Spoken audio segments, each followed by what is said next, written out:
Ich danke Professor Renner für diese Einführung. Leider, ich wünsche, er hätte nicht erwähnt, dass ich Germanistik studiert habe und dass ich sogar eine Master Degree in Germanistik habe, weil Sie wahrscheinlich erwarten, dass ich auf Deutsch sprechen werde.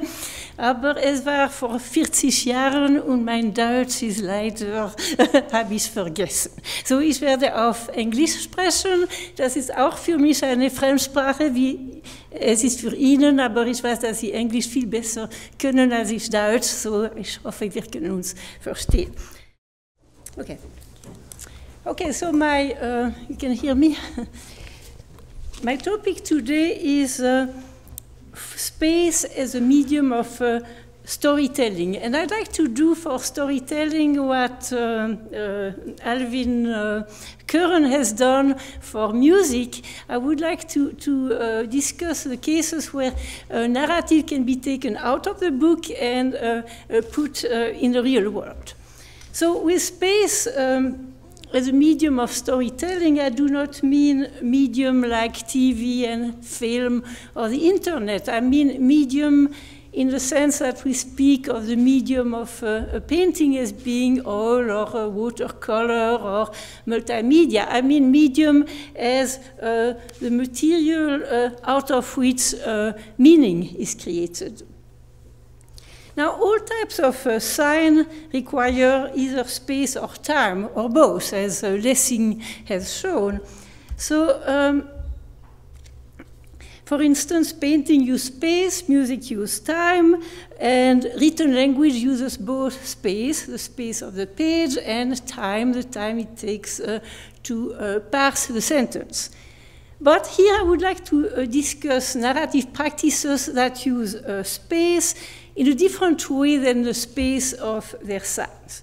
And to explain this notion of space as a medium of storytelling, I'd like to distinguish 3 levels of space that can be involved in narrative, or actually in most media, in most artworks. So the first space is what I call virtual space. It's simply the space that's being represented by the object. So when you have a photo, it's the landscape out of, which the photo captures. When you have a novel, it is the setting of the story. So that's the first type of space. Second type of space is the semiotic space, the space that is being taken by the medium. So I've said that oral language doesn't really have a space of its own unless you consider that storytellers exist in real space and they use gesture and facial expression. So you can say that oral language on one hand has no space, but on the other hand is 3-dimensional. With a painting, your space is 2-dimensional. With sculpture, it will be 3-dimensional. And with a medium like bas-relief, you can say that it's 2.5-dimensional. So this is the second space. Then you have the third space, which I call contextual space. It's simply the real space in which the object is situated.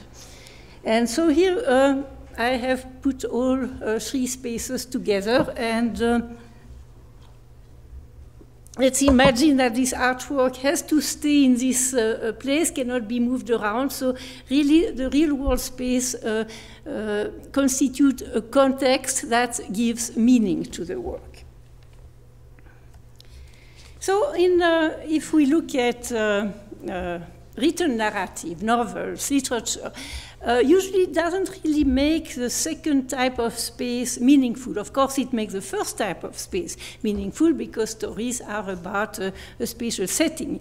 But most books, you read them from left to right, from top to bottom, and it doesn't really matter whether it's written on a very small surface or on a very large surface. This is not really a component of meaning. You take a novel by Jane Austen, it's the same text whether it's in paperback or in an expensive edition.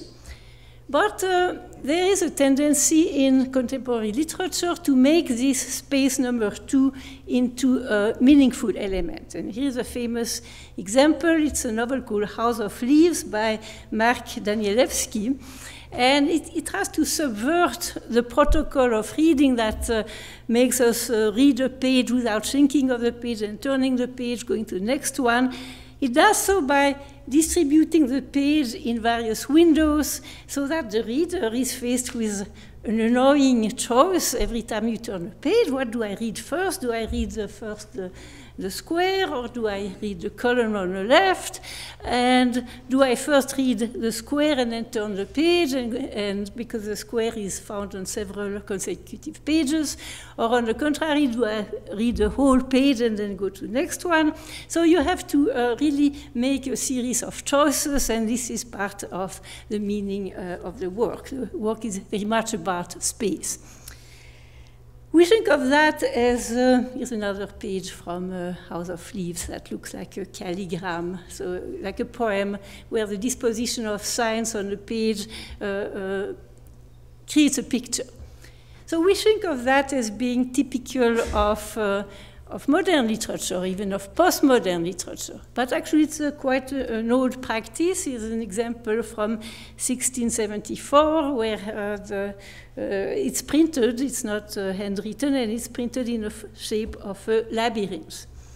And here's a very famous example in English literature, William Blake. William Blake was highly conscious of the significance of the page as a unit of meaning, and here you have a beautiful arrangement of two modes of signification, language and picture, and you even have, I don't have this little pointing thing, you even have one of the letters, my foe, outstretched beneath the trees, where the tail of the letter grows into a branch of the tree, and so you have this really this unity of language and image.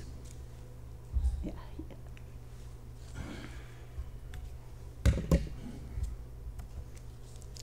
What about making space shrink into a meaningful dimension of art? Well, this can happen. This happens, for instance, in this famous artwork by Christo. This is an artwork that is tailor-made to this little canyon in Colorado. That was the first of his famous project of wrapping up the world. And you couldn't really take this artwork and put it elsewhere. It takes advantage of the natural features of the land. We can say that of the three spaces, it uses space number 3. It also uses space number 2.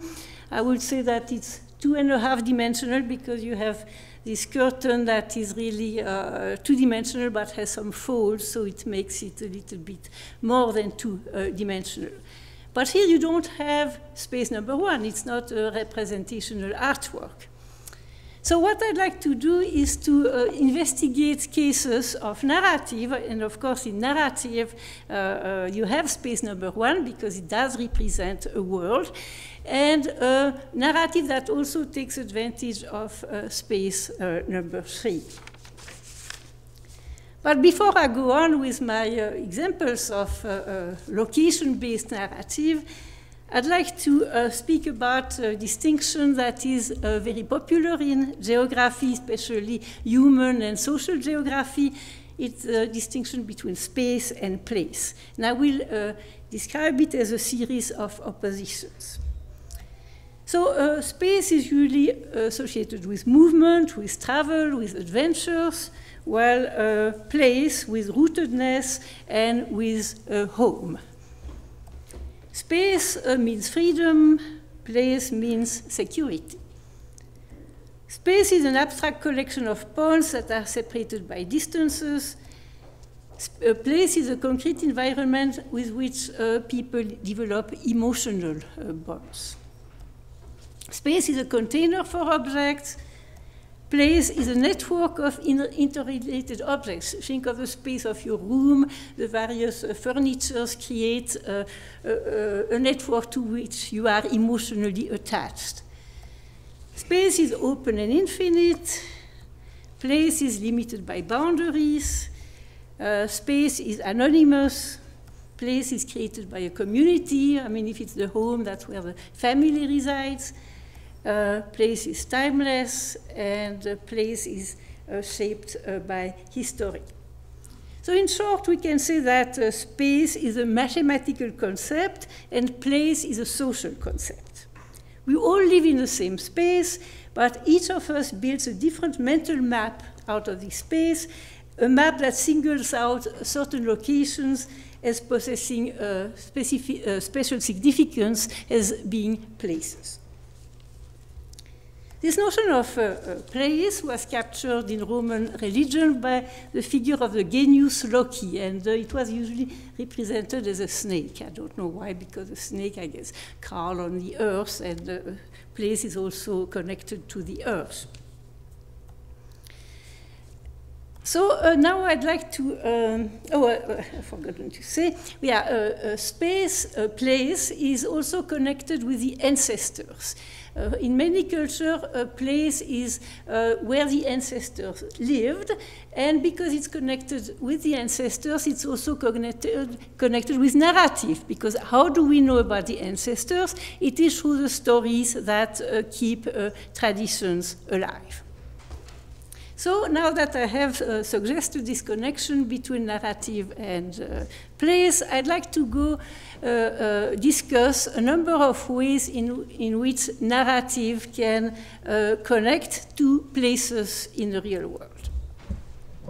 And of course, the simplest way is through reference.